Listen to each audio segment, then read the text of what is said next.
சொல்லுவாங்க ஆட்சியில் பங்குலாம் சொல்லுவாங்க. ஒவ்வொருத்தரா சொல்றதுக்கு நம்ம காங்கிரஸ் கட்சி எடுத்துக்க முடியாது. இப்போ ஏன் விருப்பம்னு கேட்டீங்கன்னா மாநிலத்தில் சுயாட்சி மத்தியில் கூட்டாட்சி. Right person in wrong party அப்படின்னு முதல்ல அவரை சொன்னோம். Wrong person wrong party. இப்போ ஜெயலலிதாவில் முடியல, எடப்பாடியார முடியல, ஏன் கலைஞருக்கு கூட முடியல. 6000 கோடி கேட்குறீங்க நீங்க, 600 கோடி கொடுக்க மாட்டேங்கிறாங்க. இது புதிய கல்வி எதுக்குங்கிறாங்க. அதாவது மானத்தை இழந்துட்டு கோட் சட்டை போட்டுட்டு ஓடுறதா, மானத்தை இழக்க முடியாதுங்கிறதுக்காக கோவணத்தோட சண்டை போடுறதா.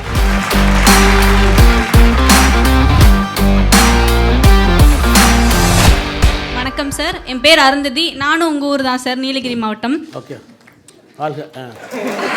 ஓட்டு போட்டீங்களா? ஓட்டு போட்டீங்களா? சார் இப்போதான் சார் ஓட்டு போட போகிறேன் சார். சார் இப்போ காங்கிரஸ் வந்து தாவேக்கால இணைய போகிறாங்கன்னு சில பேச்சு போயிட்டு இருக்கு. ஒருவேளை காங்கிரஸ் வந்து தாவேக்கால இணைஞ்சா திமுகவோட பலம் குறைஞ்சிருமா சார்? அப்படிலாம் ஒரு ஒன்று எதிர்பார்த்துட்டு இருக்க முடியாது. யார் எங்கே போய் சொன்னால் அவங்களுடைய விருப்பம், அதை போய் நம்ம தடுக்க முடியாது.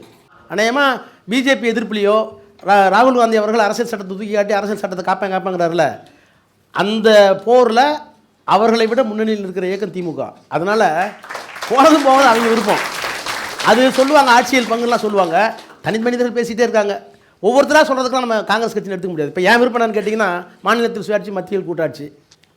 மாநிலத்தில் கூட்டாட்சி இருக்காது, இருக்கக்கூடாது. அப்படி ஏன் விருப்பம். இதே கான்ட்ரவர்சியை கிளப்பிட்டியமா? ஆனால் காங்கிரஸ் தரப்பில் பேசுகிற தலைவர்களே சொல்கிறாங்க, மதச்சார்பற்ற கூட்டணி அப்படின்னு நம்பணும் அப்படின்னா காங்கிரஸ் இருக்கணும். திமுகவோட காங்கிரஸ் இருந்தாதான் சிறுபான்மையினர் நம்புவாங்க. அப்பதான் திமுகவுக்கு பலமே. நாங்கள் இல்லைன்னா என்னைக்கு வேணா பாஜகவோட நாங்கள் இதில் எல்லாம் விதிவிலக்கு வாங்கிக்கிறோங்க அப்படின்னு சொல்லி தான் பாஜகவோட கூட்டணி வச்சோன்னு அப்போ சொன்னீங்களோ அதே மாதிரி போகிறதுக்கு வாய்ப்புகள் இருக்குங்க அப்படிங்கிறாங்க. அப்போ இருந்த வாஜ்பாய் இப்போ இல்லை. இப்போ வாஜ்பாய்க்கு எதிர் நேர ஆளால் இருக்கிறாரு.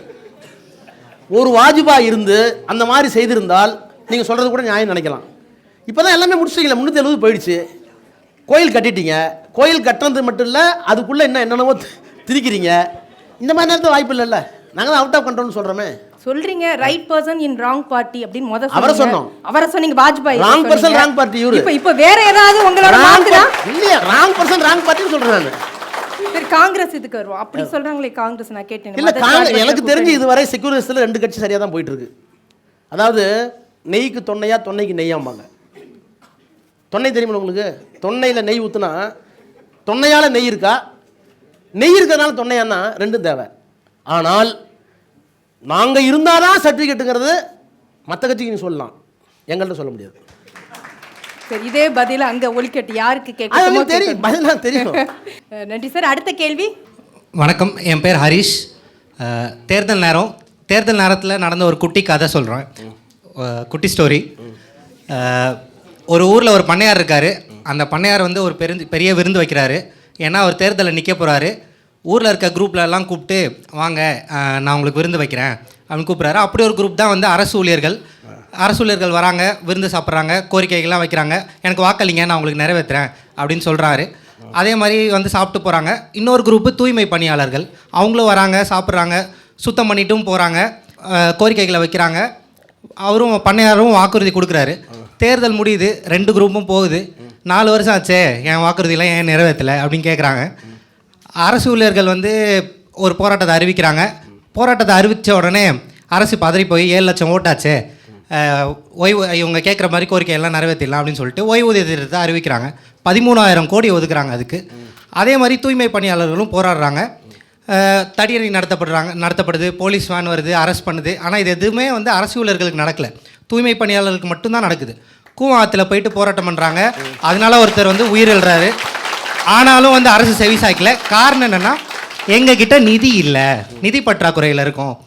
இது வந்து ஒரு ஓட் பேங்க் பாலிடிக்ஸ்க்காக பாப்புலிஸ்ட் கவர்மெண்ட்டாக நீங்கள் ஒரு விஷயம் பண்ணுறதும், இந்த பக்கம் ஒரு சின்ன குரூப்பு பெரும்பாலான மக்கள் வந்து தலித் மக்கள், பெண்கள், அவங்களுக்காக ஒரு யூனியன் இல்லை, அவங்களுக்கு குரல் கொடுக்கறதுக்கு பெரிய ஆட்கள் இல்லை. இவங்களுக்கு ஒரு தனி அப்ரோச்சும் கொடுக்கறது எந்த விதத்தில் சமூக நீதி, எந்த விதத்தில் சோஷியல் ஜஸ்டிஸ்? இது சோஷியல் ஜஸ்டிஸா இல்லை செலக்டிவ் சோஷியல் ஜஸ்டிஸா? இதுதான் என் கேள்வி. அதாவது அரசு ஊழியர்களுக்கு ஏற்கனவே வழங்கப்பட்ட ஓய்வூதியம் திரும்ப வேண்டுங்கிற போராட்டம் 20 வருஷமாக இருக்குது. அதே மாதிரி தூய்மை பணியாளருக்கும் பிரச்சனை இருக்குது. தூய்மை பணியாளர் பிரச்சனை வந்து ஒவ்வொரு செக்மெண்ட்டில் இருக்குது. நீங்கள் வந்து நாடு தழுவிய போராட்டம்னு என்னால் சொல்ல முடியாது. ஆனால் அதை கூட நிராகரிக்கலை. அதற்கான வேலைகளை செய்து கொண்டு பேச்சுவார்த்தை நடந்துக்கிட்டு தான் இருக்குது. எந்த நேரத்திலும் நல்ல செய்திகள் வரலாம். நல்ல செய்திகள் வருவதற்கு முன்பாகவே இது வந்து செலக்டிவ் சோசியல் ஜூஸ்ன்னு சொல்லணும்னு அவசியம் இல்லை. 20 வருஷத்துக்கு இப்போ தான் தீர்த்தோம். 20 ஆண்டு காலம் இப்போ தான் தீர்த்தோம். ஜெயலலிதாவில் முடியல, எடப்பாடியால் முடியல, ஏன் கலைஞர் இருக்கும்போது கூட முடியல. 20 ஆண்டு கால பிரச்சனையை இப்போ தீர்த்துருக்கோம். அது மாதிரி நீங்கள் சொன்னீங்களா 6 மாதம் ஆச்சுன்னு. 6 மாதம் பிரச்சனை நாளை காலம் செய்யலாம். நாளை காலம் பேப்பர் பாருங்களேன், வந்தால் வரும். நடக்குதில்ல. நானே நம்பலை. ஓய்வூதிய திட்டம் வந்து நானே நம்பலை. கடைசியில் வந்துருக்கு, ஒரு சொல்யூஷன் வந்திருக்கு. புரியுது உங்களுக்கு? அதனால் வெயிட் பண்ணுங்கள். நிதி நெருக்கடி என்பது வேறு எந்த அரசுக்கும் தராத நெருக்கடியை மத்திய அரசாங்கம் ஒன்றிய அரசு கொடுத்துட்டு இருக்கு. நம்ம கொடுக்க வேண்டிய 6000 கோடி கேட்குறீங்க, நீங்கள் 600 கோடி கொடுக்க மாட்டேங்கிறாங்க. 10,000 கோடி வரணும் கல்வித்துறைக்கு, நீ புதிய கல்வி எதுக்குங்கிறாங்க. அதாவது மானத்தை இழந்துட்டு கோட் சட்டை போட்டுட்டு ஓடுறதா, மானத்தை இழக்க முடியாதுங்கிறதுக்காக கோவணத்தோட சண்டை போடுறதா? ஆனால் 20 ஆண்டுகளாக தீர்க்க முடியாத பிரச்சனையை 2021 தேர்தல் வாக்குறுதியில் எங்களால் தீர்க்க முடியும் அப்படின்னு நீங்க வாக்குறுதி கொடுத்தீங்க. அது என்னாச்சு அப்படிங்கிறது தான் அவர் சொல்றாரு. தேர்தலை ஒட்டி இன்னைக்கு நீங்க ஒரு ஸ்டெப் எடுக்கிறீங்களா? அது என்ன, நீங்க கொடுத்த வாக்குறுதி என்ன? சோஷியல் ஜஸ்டிஸ் என்ன? தேர்தலை ஒரு அரசியல் கட்சி தேர்தல் நோக்கி எங்க ஒன்றும் தப்பு இல்லை. ஆனால் தப்பு கிடையாது, செஞ்சமா இல்லையாங்கிறத பிரச்சனை. அதான் செய்யலையேன்னு தானே இப்போ பிரச்சனை. செய்ய முடியலையே, செய்ய முடியல. இப்போ கண்டுபிடிச்சிருக்கோம் 10% நீ கான்ட்ரிபியூட் கொடு, 10% நீ கொடு. அது கூட விமர்சனங்கள் இருக்கு. ஏன்னா நாங்கள் ஏன் 10% கொடுன்னு ஒரு குரூப் இருக்கு.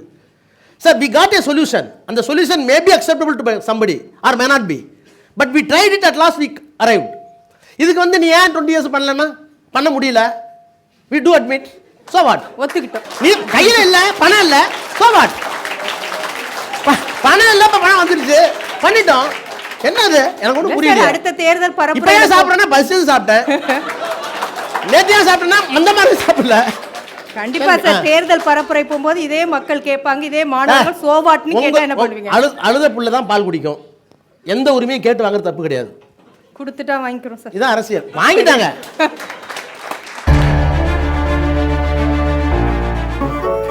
மின்னம்பலம்.com தமிழின் முதல் மொபைல் பத்திரிகை.